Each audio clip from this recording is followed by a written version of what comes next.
Bom dia e obrigada por aguardarem. Sejam bem-vindos ao webinar do Melius, referente ao resultado de 2021.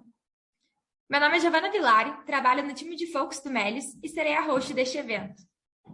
Nosso evento será realizado em português e traduzido simultaneamente para o inglês. Para isso, basta selecionar o idioma desejado no botão Interpretação, localizado na parte inferior da tela. For non-Portuguese speaker audience, this event is being simultaneously translated into English. Please select the preferred language by clicking on the interpretation button, which is located at the bottom of the screen.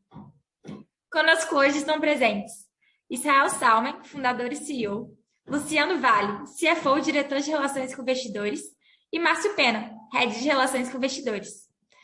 Antes de passar a palavra para Israel, gostaria de informar que este evento está sendo gravado e também está sendo transmitido ao vivo no TC Station, podendo ser acessado através do endereço tc.tradersclub.com.br/station. Neste momento, todos os participantes terão apenas como ouvintes para a apresentação do Melius e, em seguida, iniciaremos a sessão de perguntas e respostas. Para fazerem uma pergunta, basta clicar no botão de levantar a mão no Zoom. Os materiais apresentados estão disponíveis para download no nosso site, ri.com.br, na seção de Central de Resultados. Agora com você, Israel. Obrigado, Jojo. Bom dia a todos. Bem, deixa eu fazer o que a gente sempre faz aqui, porque eu sei que muitos me veem, alguns somente me escutam. Então, meu nome é Israel, tenho 33 anos, sou um homem branco com a barba por fazer, uso óculos, e estou aqui na minha casa fazendo essa apresentação para vocês. Bem, eu estou muito feliz de estar aqui hoje. O tempo tem passado muito rápido, mas está sendo muito gratificante, tem sido uma jornada e tanto, o nosso time crescendo, o nosso time cada vez mais engajado, a gente entregando tudo aquilo que a gente conversou com os nossos investidores, tanto no IPO, no follow-on, mas podemos prosseguir aí. Queria começar falando primeiro dos novos sócios, né, que nós anunciamos recentemente no nosso evento de kickoff. Ano passado nós trouxemos um vídeo, né, que nós anunciamos 4 pessoas. Esse ano, infelizmente, não vai ter vídeo, apesar de internamente a gente ter esse vídeo aqui que ficou incrível durante o anúncio. Mas nós estamos muito felizes, assim, porque eu e o Ofli, né, desde que fundamos a companhia, a gente nunca teve problema em dividir, porque a gente entende que para chegar longe, para a gente construir uma empresa realmente extraordinária, a gente precisa ter pessoas extraordinárias trabalhando conosco, mas também sendo donas desse negócio junto com a gente e vivendo isso aqui como eu vivo, né, há mais de 10 anos. Inclusive, Jojo, você se apresentou maravilhosamente bem aí, a nossa host incrível, mas você esqueceu de falar que agora você também é uma nova sócia do Melius. Com muito orgulho aqui para o meu lado, viu? Obrigado por tudo. Podemos ir para o próximo slide. Uma outra coisa interessante e super importante de mencionar é que nós indicamos uma nova membra para o nosso conselho, que é a Camila. Em breve nós teremos, né, uma assembleia para deliberar o tema. A gente está super feliz e animado. Há 2 semanas atrás eu estive pessoalmente em Estocolmo, onde eu tive o privilégio de conhecer pessoalmente tanto a Camila e conversar bastante sobre o cenário global, né, de fintechs, de buy now, pay later, de cashback, enfim, de banking, né? E também tive o privilégio de conhecer pessoalmente o Sebastian, que é o CEO do Klarna. Então, a gente teve conversas muito interessantes lá e a gente entendeu que a Camila poderia nos ajudar bastante aqui em Brasil nos próximos passos, principalmente da nossa vertical ali de serviços financeiros, né? Mas não somente. Então, a Camila já vem trabalhando, né? Antiga CFO do Klarna, mas agora diretora de expansão. A Camila, ela tem uma visão que vai desde shopping a serviços financeiros. E a gente está muito feliz e super ansioso para começar essas dinâmicas, né, de forma mais estruturada ali no nosso board, que também foi reforçado ao longo do ano passado por outros nomes, né? E aí anunciamos o Marcos Lisboa, né? E hoje contamos com algumas outras pessoas aqui também nos ajudando. As dinâmicas eu diria que estão cada vez mais profissionais, o que para mim, que viu esse negócio nascer dentro de um apartamento lá em 2011, é muito legal. Tenho aprendido muito, tenho colaborado muito também, passado sempre as minhas visões aqui e sendo muito firme naquilo que eu acredito para o crescimento do negócio. E acredito que a gente está realmente muito mais maduro desde o nosso IPO, coisa que a gente se comprometeu a fazer e prometeu para todos os nossos acionistas ali desde o primeiro dia. Podemos seguir. Nós também prometemos algumas coisas, né, relacionadas aos produtos que nós temos disponíveis para os nossos acionistas desde o início, né? E eu queria citar algumas das coisas que nós prometemos e cumprimos, né? E a gente vem entregando. A começar pela contratação e formação do time, né? Vocês viram que nós saímos ali de média de 150 pessoas no dia do IPO, estamos chegando próximo de 1.000 pessoas agora, né? Se a gente contar também ali a aquisição do Bentley, né? Que está pendente ainda de aprovação do Banco Central.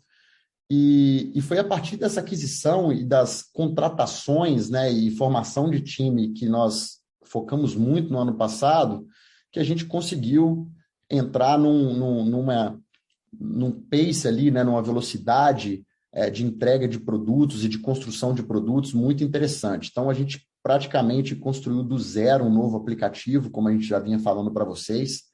Esse novo aplicativo, né, que tem algumas telinhas aí na tela, ele conta com uma conta digital completa, né, com transações via Pix, cartão de crédito, débito, pré-pago, compra e venda de bitcoins, né, muito ali trabalhada, dada a aquisição da Alter, que nós fizemos no ano passado, e o time incrível que passou a fazer parte aqui do nosso negócio.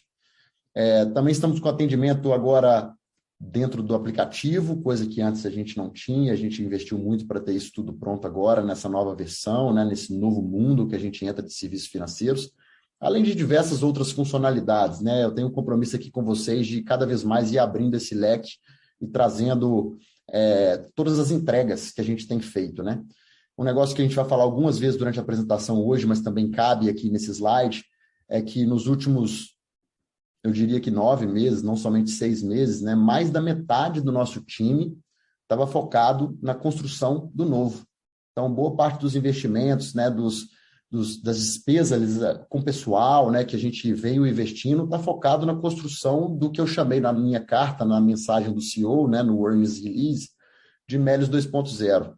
Então, a gente entende que talvez esse não seja o caminho mais curto, talvez seja o caminho mais longo, mas na minha visão e na visão do nosso time, o caminho que gera mais valor para o nosso acionista no longo prazo. Então, a gente passa, sim, como eu já venho reforçando, por uma fase de muitos investimentos, para a gente colher isso lá na frente, e eu tenho plena convicção que a gente está no caminho correto. Bem, falando ainda mais do nosso time, né? A gente fala muito de cultura, né? Do quanto que a gente se importa com isso. Queria reforçar que a gente continua se importando muito com isso, fazendo as rotinas de recrutamento que, para mim, definem em 80% ali o sucesso de um time no longo prazo. A gente continua fazendo com muita disciplina, trazendo as pessoas que não somente são boas tecnicamente, mas que estão alinhadas com os nossos valores, com a nossa cultura no longo prazo. É um negócio extremamente difícil de fazer, seja na parte de recrutar, seja na parte de garantir que realmente acertamos no recrutamento, mas isso a gente não abre mão.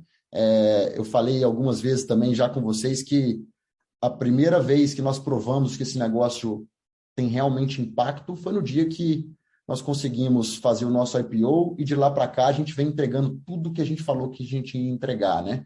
E agora, quando eu olho esse time qualificado que nós montamos, né, esses 150 para 973 colaboradores, eu começo já a ver com muito mais clareza e muito menos neblina no meu olhar o que seria o próximo ciclo de crescimento do Melios nos próximos 10 anos. Assim. Então, é de me encher a alegria a organização que nós estamos hoje, a maturidade que o nosso time está e crescer com disciplina, né? De realmente trazer as pessoas certas, sempre muito preocupados com isso. Destaquei aí no slide alguns fatos, né? Acho que tentar aqui reforçar que o turnover, né, segue baixo, muito porque a gente acerta, na minha visão, no recrutamento, trazendo as pessoas certas. Seguimos com a maior parte do nosso time, Melios especificamente aqui, né? Focado em tecnologia e produto. Talvez o mesmo time aqui que eu acabei de comentar com vocês, que passou os últimos quase 9 meses focado na construção do novo. E algumas notas aqui do Great Place to Work, né? Que a gente já faz tem muitos anos. E a gente usa esse negócio aqui com seriedade internamente também, acompanhando cada um dos pontos, né, e variáveis ali analisadas pelo programa Great Place to Work, como que a gente evolui ano a ano. Para a gente aqui, mais do que externamente, isso para nós internamente tem muito valor, e o nosso time de folks, né, que é o time de pessoas, olha para isso e trabalha isso com vários planos de ação para a gente continuar melhorando ao longo do tempo. Bem, eu trouxe alguns slides também aqui, né, mostrando um pouco mais do nosso novo app, né, mostrando do nosso produto. E é engraçado porque recentemente fomos convidados para uma conferência internacional e eu diria que talvez foi a primeira vez que nós participamos de um roadshow presencial de fato, né, onde que a gente podia olhar no olho ali dos nossos investidores e futuros investidores. A gente podia mostrar o aplicativo instalado, que é o aplicativo que tanto falamos que construiríamos, né, desde a aquisição do Bankly, desde a contratação de inúmeras pessoas para o nosso time. Então, mostrar isso para nós assim, tem muito impacto e foi super gratificante mostrar o resultado do nosso trabalho na palma da nossa mão, assim como também o nosso novo cartão, que já está pronto, já está na mão de diversos usuários, e assim como o nosso app, a gente espera que já esteja na mão de 100% das pessoas muito em breve. A gente está finalizando o rollout, né? O novo app, ele conta com essa junção de dois mundos, que eu também mencionei na minha carta, né, na minha mensagem ali do CEO no Earnings Release, que a gente chama de Dabacuri, né, a junção de duas tribos, que é a tribo de shopping, né, de compras, com a tribo de banking, né, que é representada aqui por uma conta digital completa e vários outros serviços financeiros que já entraram nessa primeira versão do app. Podemos seguir para o próximo. Novo cartão que eu mencionei, vocês se lembram que o nosso antigo cartão co-branded, ele não tinha a gestão feita dentro do nosso próprio aplicativo, então os usuários precisavam usar tanto o app do Melios para acompanhar as compras e os cashbacks que eles recebiam, mas precisavam abrir um outro aplicativo do nosso banco parceiro, do antigo banco parceiro, para acompanhar e fazer toda a gestão do seu cartão de crédito. E a gente sempre acreditou que esse negócio era core e a gente precisava trazer esse produto para dentro do nosso app, aumentando o engajamento, não somente o engajamento dos nossos usuários com o nosso aplicativo, mas principalmente sendo os principais donos e responsáveis pela qualidade do produto e pelo que o nosso cliente está tendo acesso ali na palma da mão. Então, hoje, a gente tem muita alegria de falar que toda a experiência é Melios, todos os problemas são Melios, e nós teremos tempestividade, como sempre tivemos, para resolver os problemas. Então, essa agilidade, né, e o fato de sermos donos ali do roadmap de produto, né, da linha de produção, ela é muito importante quando a gente quer construir uma empresa realmente diferenciada no longo prazo. Então, já falei isso inúmeras vezes, mas trazer isso tudo para dentro de casa foi talvez aqui uma das coisas mais importantes que fizemos nos últimos meses. Podemos seguir. E aí a tradução do que foi a aquisição também da Alter, né? A Alter, que já tinha um aplicativo onde as pessoas conseguiam comprar Bitcoin, né, com muita facilidade, né, com muita conveniência, agora se traduz nessa nova experiência dentro do próprio app do Melios, onde as pessoas conseguem comprar Bitcoin a partir de R$1 no app novo, com experiência super simples. Inclusive o app está maravilhoso, estou completamente apaixonado com o novo design, com a nova logomarca também, e, poxa, eu acho que é o início realmente de uma nova fase de muitas coisas que a gente tem para fazer daqui para frente. E tudo isso que vocês viram, pessoal, relacionado a serviços financeiros, né, a gente construiu utilizando o Bankly, que foi a companhia que nós adquirimos lá em maio do ano passado, né? O Bankly, ele é uma empresa de Banking as a Service ou Embedded Finance. Apesar de ainda estarmos pendentes ali de aprovação do Bacen, nós já utilizamos o Bankly comercialmente falando, então somos um cliente do Bankly, assim como os outros mais de 170 clientes que o Bankly atende hoje. E a missão do Bankly é nos prover tecnologia de alto nível, super modular, para que a gente possa construir as soluções, né? O nosso time possa construir as soluções para o usuário Melius da melhor forma possível. E, além disso, possui todas as licenças ali necessárias para a gente deixar um mínimo de dinheiro na mesa, seja hoje, seja também olhando para o plano do Bankly de tirar mais licenças e continuar tendo um acesso e um custo de capital cada vez menor ao longo do tempo, né? Então, tudo que nós construímos, seja o cartão de crédito, seja a conta digital, né, seja os investimentos, inclusive em cripto, feitos pela Alter, foram construídos utilizando toda a tecnologia do Bankly e hoje está disponível para o Melius e também disponível para os mais de 170 clientes que o Bankly já possui.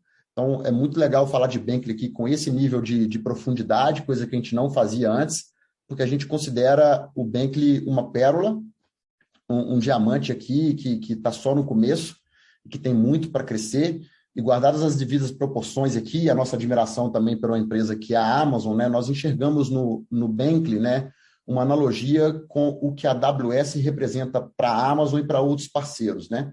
A gente poderia utilizar a tecnologia, né, e a infraestrutura aqui do Bankly, né, apenas como um parceiro, como custo, mas a gente entende que esse negócio é super importante daqui para frente para representar não somente uma linha de custo, né, mas, pelo contrário, representar uma linha de receita, dado que toda essa tecnologia que o Melius utiliza, ela também é provida para outros parceiros. Então, a gente acha que essa combinação aqui ela é super poderosa e nós continuaremos investindo muito, muito no Bankly daqui para frente. É uma empresa que a gente está apaixonado, seja com as pessoas, seja com o produto lá. Dando um pouco mais de visibilidade aqui também dos outros produtos Melius, né, que foram remodelados no novo aplicativo em termos de design e ainda podem melhorar muito, né, um desenvolvimento constante aqui do nosso time para sempre trazer uma experiência melhor para os nossos usuários, mas trouxe alguns números, né, inclusive o número de usuários únicos ativos que utilizam o Melius Nota Fiscal no dia a dia, né, que são mais de 680 mil. Então, a gente está super feliz com a aceitação do produto. Acredito que ainda existem diversos desafios de monetização, mas eu entendo isso como uma grande oportunidade.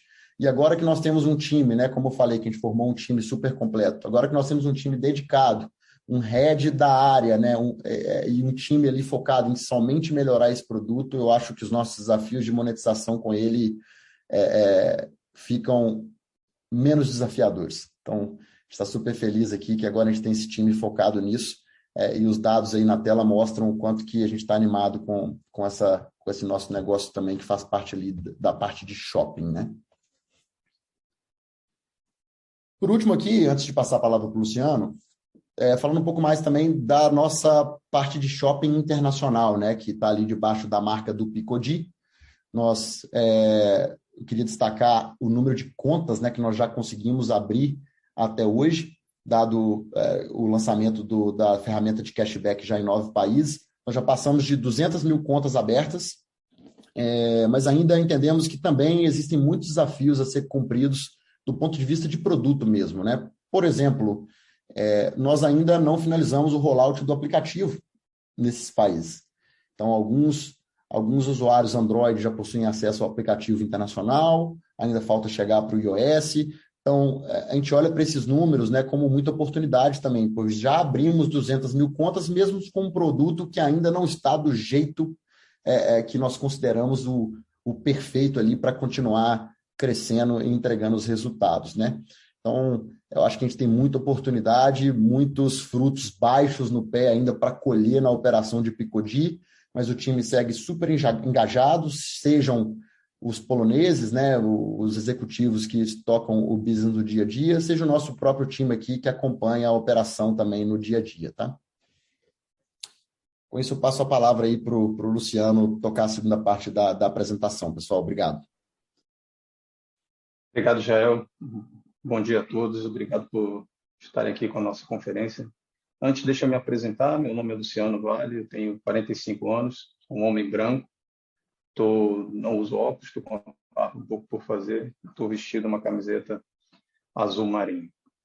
Bem, começando a falar dos nossos números, né, tanto os operacionais quanto os financeiros. Então, aqui a gente traz um destaque para o nosso desempenho em termos de base de clientes. Então, a gente teve um 2021 onde a gente conseguiu ter uma expansão dessa base e também um alto engajamento. Isso se reflete nos números que a gente trouxe aqui. Então, um crescimento de 60% quando a gente olha ano contra ano, e é praticamente o mesmo nível de crescimento que a gente vem observando nos últimos 2 anos em termos de contas totais. E aí, olhando também para a qualidade desse crescimento, a gente vê também um ritmo muito forte de crescimento de usuários ativos que vem quase dobrando ano a ano nos últimos 2 anos. E, nesse sentido, é importante destacar também a qualidade desse esforço que a gente vem fazendo de crescimento de base, quando a gente olha para o número de compradores, seja de novos compradores ou de total de compradores que a gente tem dentro do Melios. E aqui é importante reforçar o quanto isso fortalece o potencial que a gente tem de geração de vendas para os nossos parceiros. Então, falando especificamente dos números, né, a gente via aí um crescimento de mais de 120% em novos compradores quando a gente compara o quarto TRI de 21 contra o quarto TRI de 20, e um crescimento de mais de 165% quando a gente olha para essas métricas ano contra ano. E falando do total de compradores, um crescimento de quase 80% no do último trimestre do ano passado contra o mesmo trimestre em 2020, e um crescimento de quase 100% quando a gente compara os anos de 2021 contra 2020. E não só isso, é importante dizer que a gente, além de vir crescendo e aumentando a qualidade da nossa base, a gente vem também mantendo o nível de engajamento, né? O nível de adesão dos nossos usuários com a nossa plataforma. Então, a gente vem conseguindo, ao longo dos anos, construir um ecossistema onde os usuários confiam no Melios para comprar cada vez mais a cada ano. E, somado a isso, uma consequência a gente atingiu agora, nesse último TRI, o melhor GMV da nossa história, seja no último TRI ou até na visão ano, o que reforça esse nosso poder, né, de contribuir para a geração de vendas para os nossos parceiros através da nossa plataforma de shopping.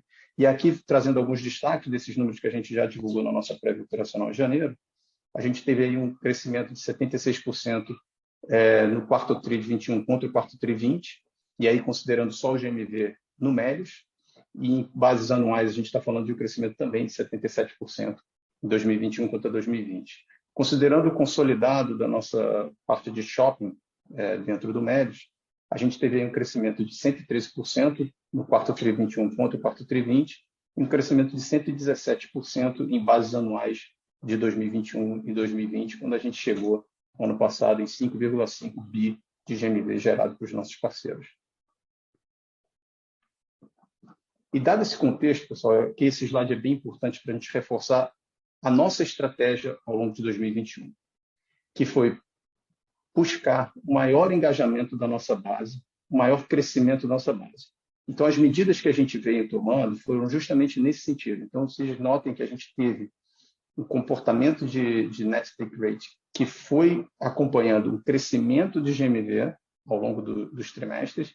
E quando a gente olha o que a gente já enxerga de resultado para o primeiro TRI desse ano, a gente já vê a recuperação desse volume originado de GMV com uma melhora no nosso take rate para base, para mais perto da média histórica que a gente vinha tendo nos trimestres anteriores ao quarto TRI. Então, esse efeito da gente ter conseguido voltar para um net take rate que a gente enxerga como sustentável ao longo do tempo, junto com um crescimento de aproximadamente 60% ano contra ano, corrobora que a nossa estratégia de focar em trazer mais usuários, engajá-los mais com o nosso produto, está se provando na direção certa agora com os números de primeiro TRI. Importante destacar aqui também, pode voltar, por favor, Felipe, que todo esse movimento a gente vem conseguindo fazer num ambiente muito mais competitivo, né? Onde a gente vê ainda a manutenção daquele comportamento que eu acabei de falar no slide anterior sobre as nossas cohorts. Então, a qualidade do que a gente vem conseguindo trazer em termos de experiência do usuário, em termos de geração de venda para os nossos parceiros, junto com esse mercado mais competitivo, reforça que a estratégia foi bastante acertada pelos números que a gente está apresentando aqui. E parte dessa estratégia também se reflete um pouco nos resultados que a gente apresenta nesse slide em relação à nossa receita líquida.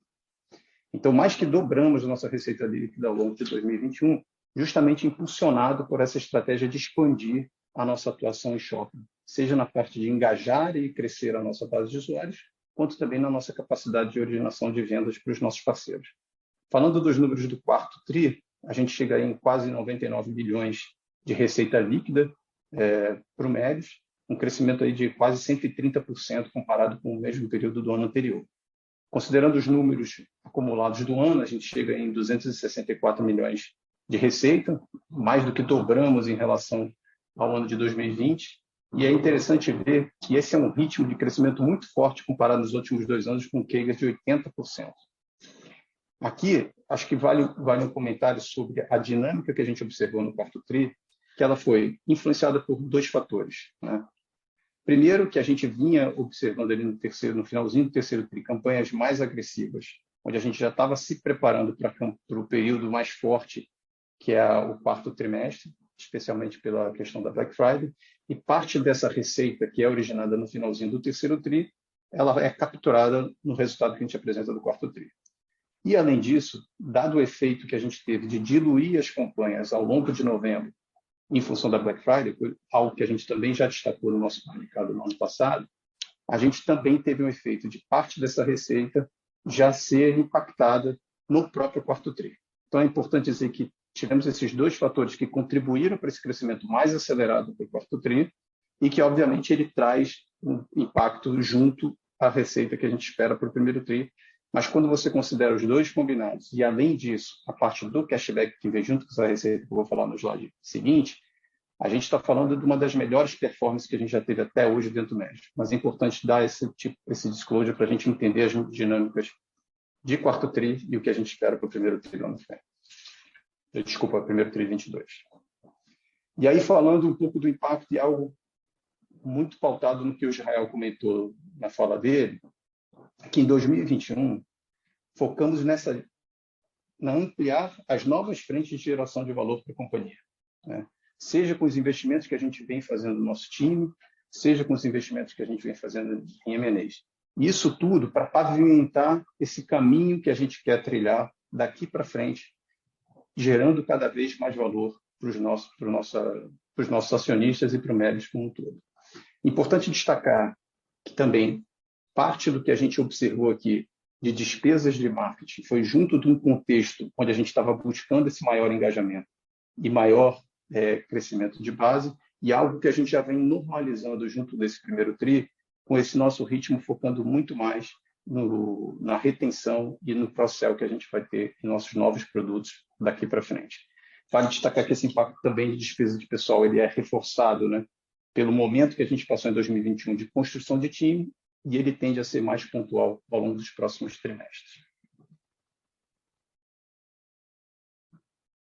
Aqui, por último, antes da gente falar um pouco das perspectivas do que a gente tem para o curto e médio prazo, vale destacar uma visão consolidada pro forma da nossa receita líquida, como a gente vem fazendo nos últimos anos de resultado. Então, quando a gente considera, mesmo com a pendente da aprovação pelo Banco Central da aquisição do Banking, a gente chega com uma receita total no grupo consolidado em 2021 de mais de 340 milhões, que dá um crescimento de mais de 170% comparado com 2020 e um CAGR nos últimos 2 anos de mais de 100%, ou seja, praticamente dobrando aí, mais que dobrando a nossa receita ano contra ano. Falando um pouco de visão para os próximos trimestres, e aqui tem um foco muito grande, porque a gente já consegue falar de primeiro TRI, mas ele se aplica também ao primeiro semestre. Importante destacar que a gente vai focar no rollout do novo app, buscando disponibilizar as novas features, os novos produtos que a gente comentou aqui nessa apresentação para 100% da nossa base de usuários. Segundo, a gente quer continuar crescendo o nosso GMV. Parte, como já foi indicado quando a gente comenta do primeiro TRI de 22, mantendo margens saudáveis, que torna esse business sustentável, justamente reforçando esse nosso play de continuar sendo relevante na geração daquela venda incremental para os nossos parceiros. Como terceiro ponto, aqui é uma mudança de mindset, onde a gente agora, dado o aumento do portfólio que a gente tem, seja de produtos e serviços, para serviços dos nossos clientes, a gente vai focar muito mais em atacar a nossa base né, em pescar dentro desse nosso aquário, que está muito mais qualificado, para a gente fomentar mais o cross-sell. E aí a gente desacelera um pouco mais o esforço que está sendo feito em marketing para a aquisição de novos usuários. E a gente já vê isso normalizando agora no primeiro tri, como eu comentei antes. E por último, e acho que não menos importante, ainda mais dadas as circunstâncias e condições que a gente está inserido como companhia, é importante destacar que a gente vai manter a disciplina na alocação do nosso capital, seja por preservar a liquidez da nossa operação, como também atuar de formas pontuais nas contratações, nos investimentos que a gente precisa e vai precisar fazer para continuar no caminho que a gente acredita que é um caminho fantástico e que a gente se enxerga de forma muito bem preparada para explorar esses caminhos e enfrentar os desafios que a gente tem pela frente daqui em diante. Para essa minha parte, agradeço a atenção de todo mundo e fica aqui para a gente abrir para perguntas e respostas. Obrigado. Obrigada, pessoal. Iniciaremos agora a sessão de perguntas e respostas. Para fazer uma pergunta, por favor, clique no botão de levantar a mão para que seu microfone seja habilitado. A primeira pergunta vem do senhor Ricardo Buchpigel. Se eu estiver falando seu sobrenome errado, por favor, me corrija. Do BTG Pactual. Por favor, senhor Ricardo, pode prosseguir. Te liberando agora.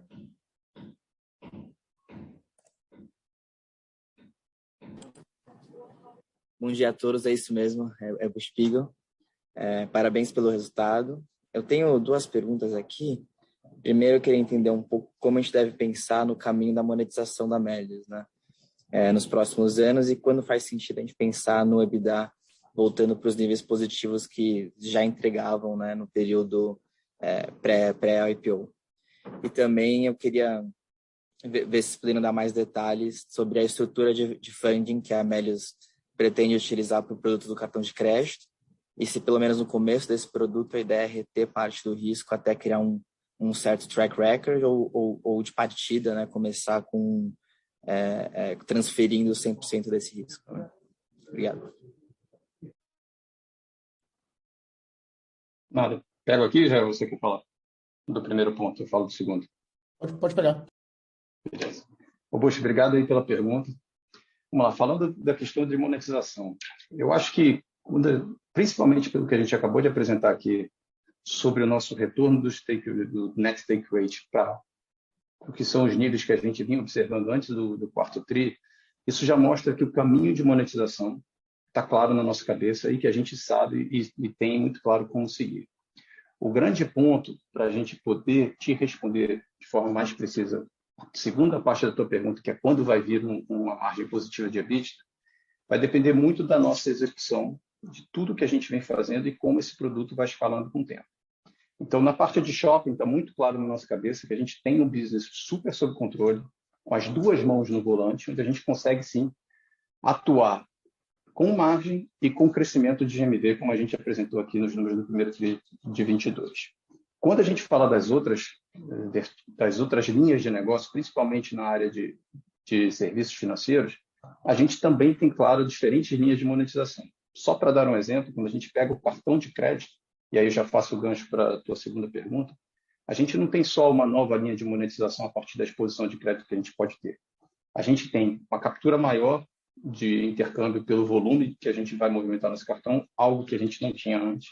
A gente começa a receber também receitas de outras tarifas que a gente também não tinha antes. Então, repara que a gente pode ir mais profundo. Além disso, a gente tem também margem na operação de venda e compra de Bitcoin, e assim como outros produtos que a gente vem trabalhando para fazer o rollout nos próximos meses. E aí, falando do teu segundo ponto, a questão de funding para a operação de cartão de crédito, para qualquer outra operação que a gente venha fazer que se relaciona a crédito, a gente sempre vai ter uma postura muito conservadora. Primeiro porque a gente está vivendo num momento onde o crédito ele tende a ser mais pressionado, dada a circunstância que a gente vive hoje no Brasil, de maior inflação, menor poder de compra, e obviamente com menor poder de compra você vê também o menor poder de espaço de endividamento dos consumidores. E do jeito que a gente está fazendo, a gente quer seguir um playbook onde a gente faz de forma mais segura possível para a gente provar a qualidade das nossas políticas e nosso motor de crédito para depois escalar. Então, primeira coisa, Bush, não tem pressa da gente crescer isso. Segundo, dado que a gente não tem pressa, a gente não está falando de movimentos muito volumosos de alocação de capital, a gente vai ser mais inteligente na hora de alocar o nosso próprio capital em relação ao custo que a gente tem hoje para acessar o funding para esse produto. Então, a gente vai começar pequeno e a gente já está explorando também outras alternativas para a gente ter menores custos de capital ao longo do desenvolvimento dessa operação. Mas o que é importante, não tem absolutamente nenhuma pressão, necessidade ou desejo da gente acelerar essa frente por enquanto. Então, muita cautela, como eu falei no último ponto, no último slide, na hora de alocar esse capital para que a gente que a gente otimize melhor como a gente segue desenvolvendo essas novas frentes. É claro, Luciano, obrigado.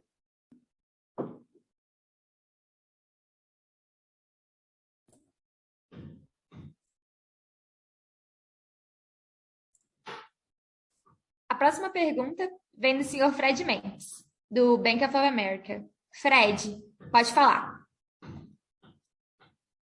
Bom dia a todos, pessoal. Obrigado pelo call. Eu também tenho duas perguntas. A primeira acho que mais estratégica e tentar ser menos técnico, mas vocês tinham duas possibilidades aí, né? Atualizar o app antigo, pelo que eu entendo, e lançar um novo.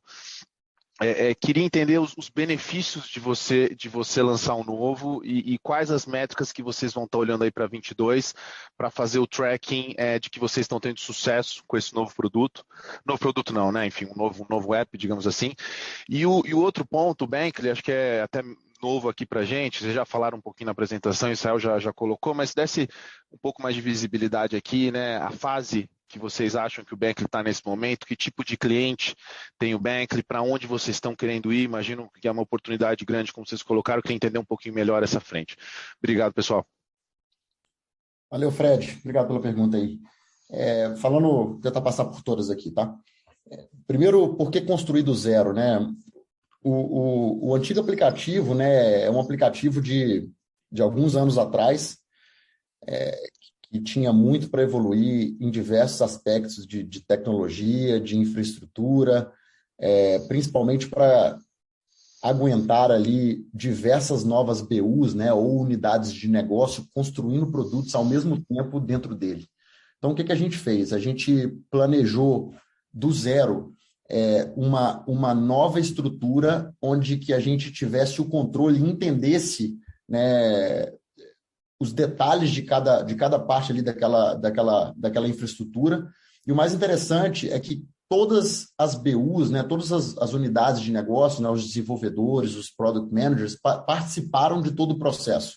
Então, imaginem que eles não estão pilotando um carro novo para eles, né, que seria o app antigo. Eles estão pilotando um carro que eles próprios colocaram a mão ali para construir e ajustaram até a gente chegar no momento do rollout, né? Não em termos de escalabilidade, né? Em termos de fazer o onboarding ali de novas pessoas para trabalhar nesses projetos, a gente tem muito mais controle hoje, porque a gente conhece cada detalhe desse novo app, tá? Além disso, ele já foi construído de uma forma, Fred, onde que a gente priorizou a parte de segurança ali quase que em primeiro lugar, porque agora a gente entra numa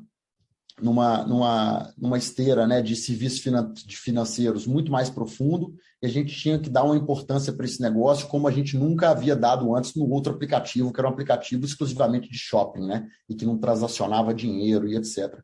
Então a gente construiu tudo isso pegando o know-how desses novos engenheiros, product managers e etc., que já vieram de outras instituições financeiras e fizemos ali, na nossa visão, o melhor produto possível para essa nova fase Melius, tá? Então, nem chegamos a cogitar utilizar o app antigo para essa nova fase, assim, quase que isso.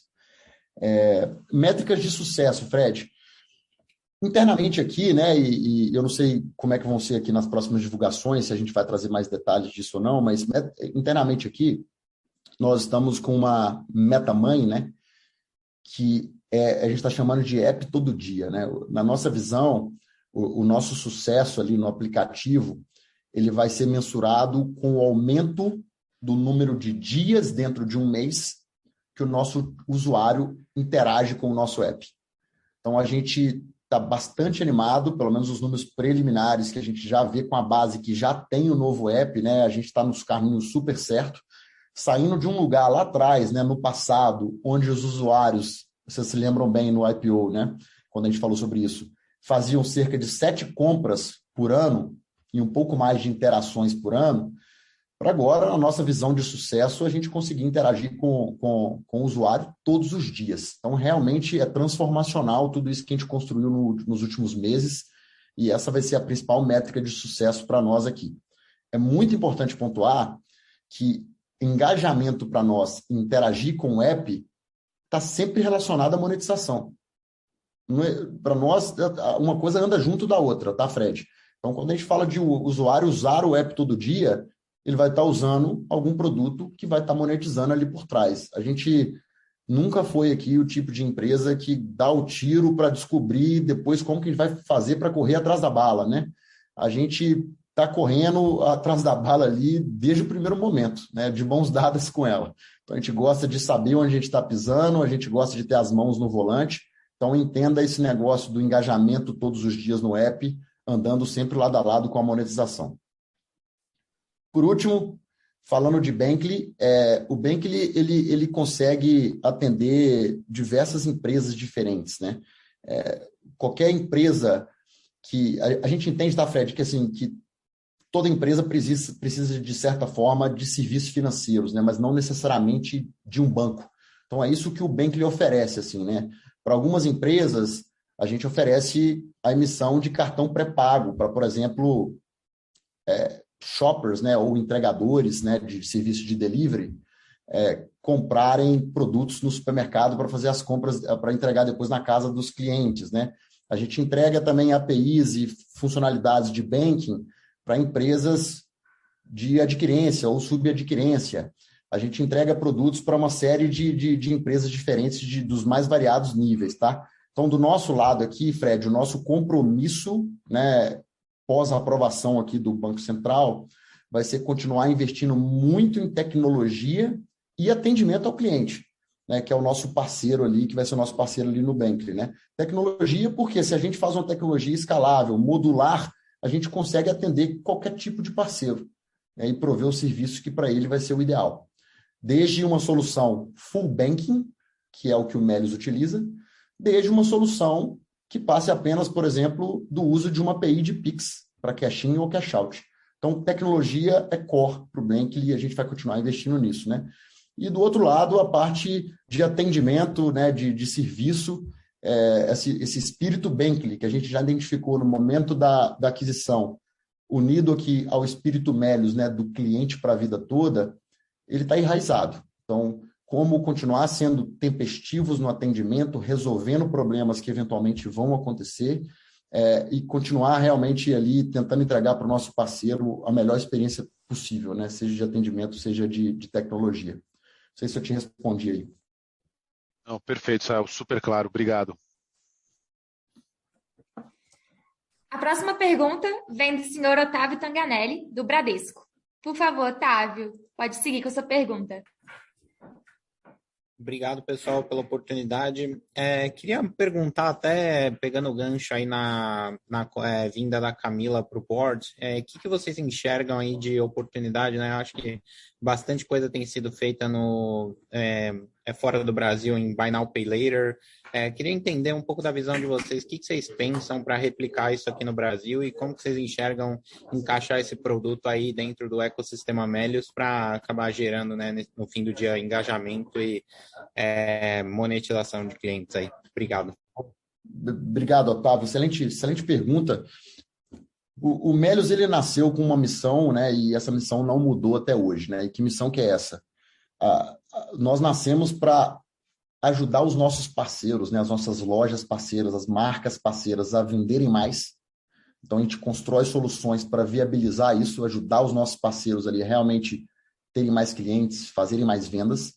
E, por outro lado, a gente empodera ali os nossos consumidores, né, com seleções de cupons de desconto, cashback, cartão de crédito, conta e vários outros serviços financeiros, né? A gente entende que esse combinado de empoderar os usuários, né, e construir as soluções para gerar mais vendas é o caminho aqui para a gente continuar construindo uma empresa com engajamento super alto e que entrega valor, né, para as duas pontas ali, parceiros e consumidores. E no caso do Buy Now Pay Later especificamente, nós estamos olhando para a solução com cabeça muito aberta, né? Eu vejo muitos comentários, mas isso daí é o parcelamento, né, que já existia. Mas isso aí já existiu o boleto, né? Eu acho que quando a gente é simplista demais nesse tipo de análise, a gente pode acabar deixando passar oportunidades ali que podem mudar mercados no médio e no longo prazo. E a gente aqui, no Melios, cara, desde sempre, é só olhar aí o último ano, quanto que o Melios se transformou. O Melios era uma empresa completamente diferente um ano atrás. A gente não gosta de achar que a gente sabe tudo, tampouco de chegar a pré-conclusões ali antes de testar as coisas, entender de fato o que está acontecendo no mundo e como que esse negócio vai mudar daqui para frente, o uso de serviços financeiros, né, a experiência ali no checkout de um lojista. Então, eu acho que essa aqui é a mensagem principal aqui, tá, Otávio? A vinda da Camila, ela acelera esse nosso espírito Melios de ser cabeça aberta, de testar muito, pois a Camila já passou por essa experiência em alguns mercados e tem muito a contribuir, por mais que o mercado brasileiro tenha algumas especificidades, né? Então, a gente está super animado, não vejo a hora de começar as rotinas com ela oficialmente. Super obrigado, Israel. A próxima pergunta vem do senhor William Barranjardi, do Itaú. William, pode perguntar.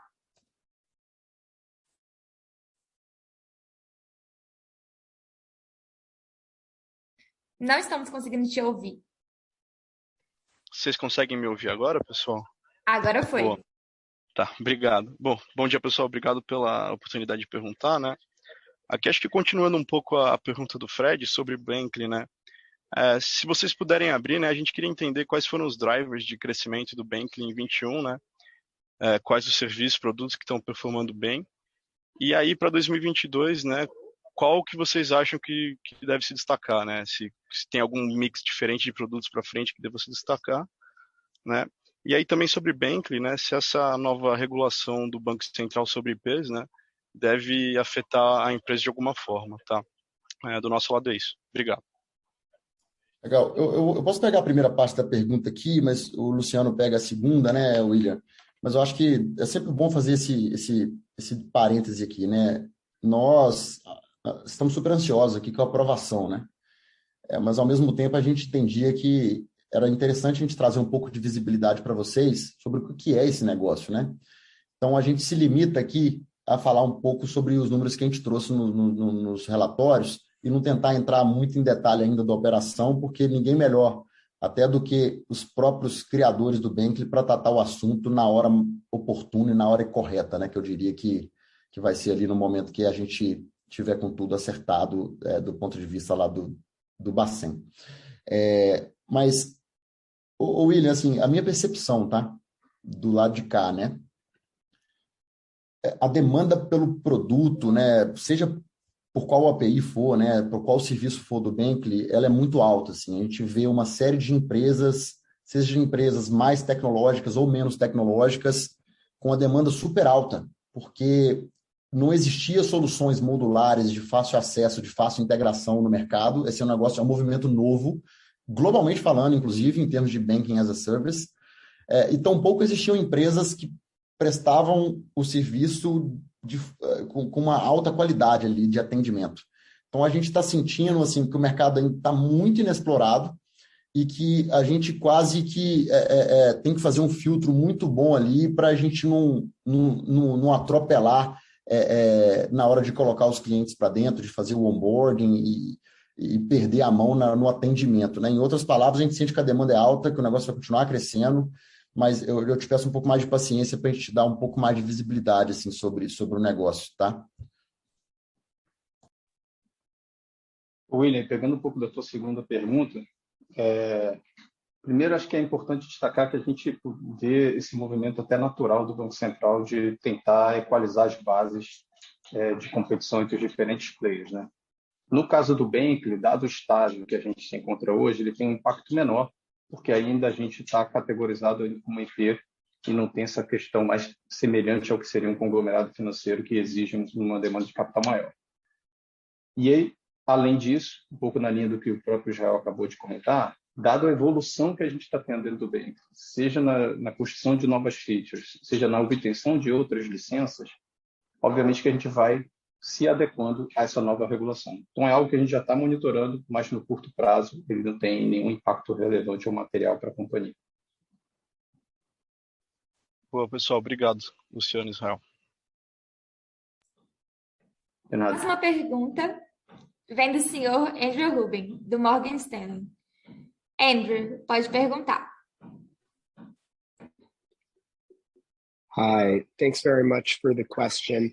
On the strategy for Picodi, how much of the Brazil investment around the new app and financial services, how much of that can be leveraged in your international operations? And related, how do you think about the balance between new users versus existing user frequency in the Picodi base?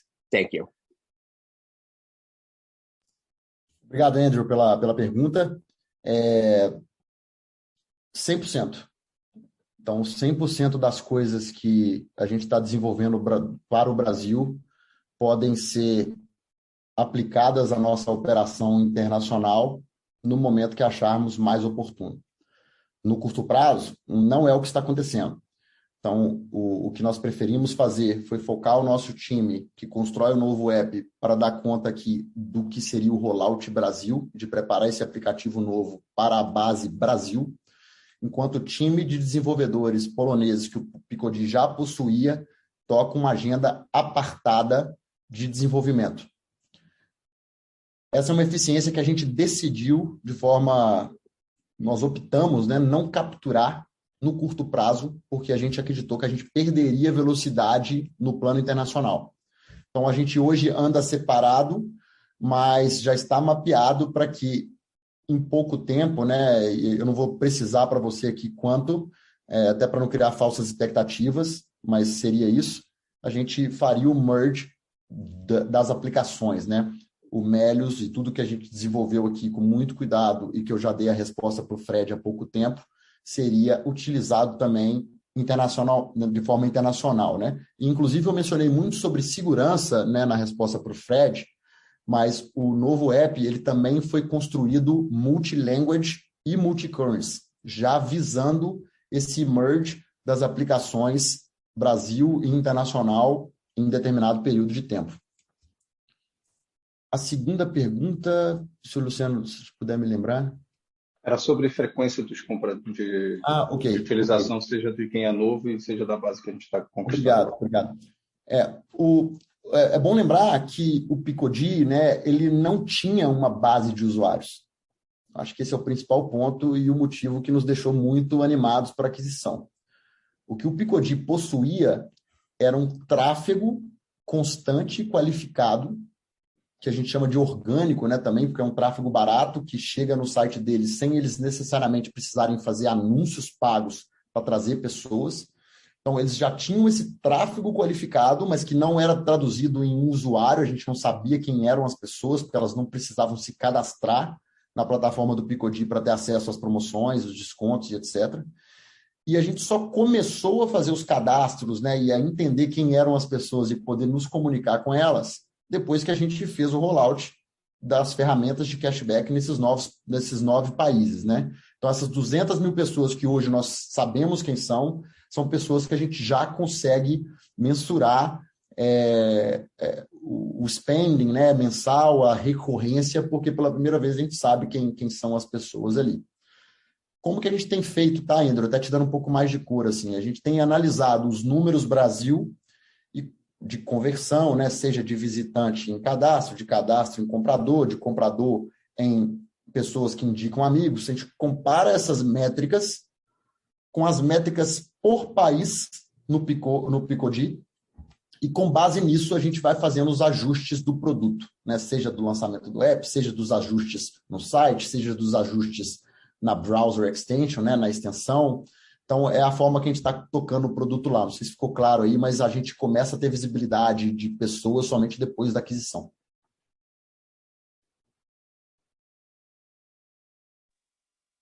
Very clear, very helpful. Thank you.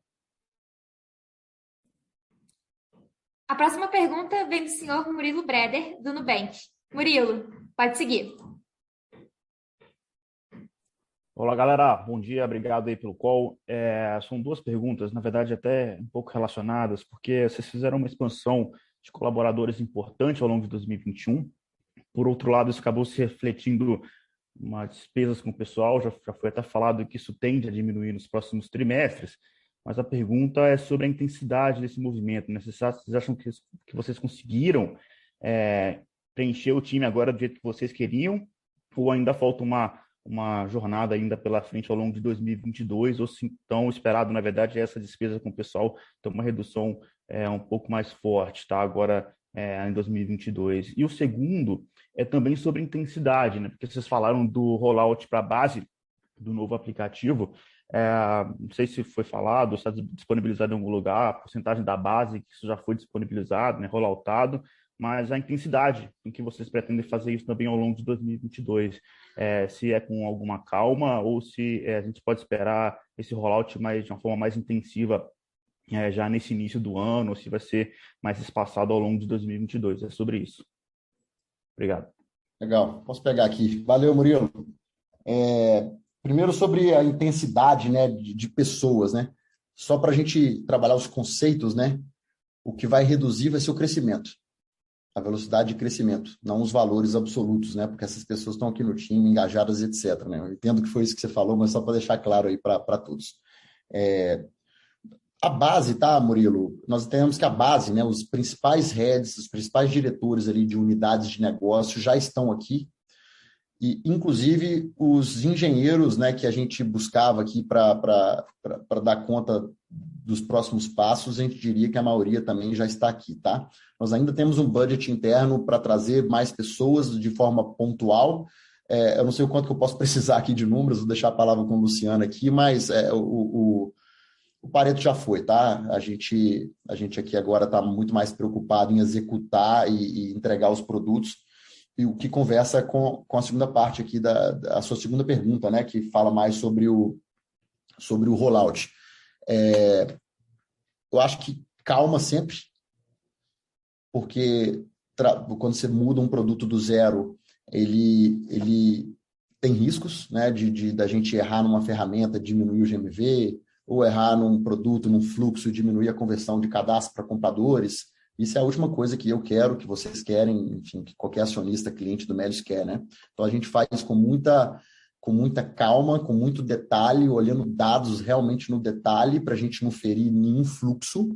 Mas aí, te dando mais visibilidade também sobre os prazos, a gente já está com uma base que a gente considera relevante, e te dando até um pouco mais de clareza, assim, eu acredito que até o final de abril, assim, a gente já esteja com 100% da base dentro do app, tá? É a minha expectativa aqui. A gente já está com uma base bem grande, principalmente de Android, utilizando o novo app ali, e a gente está animado aí de completar tudo isso muito em breve.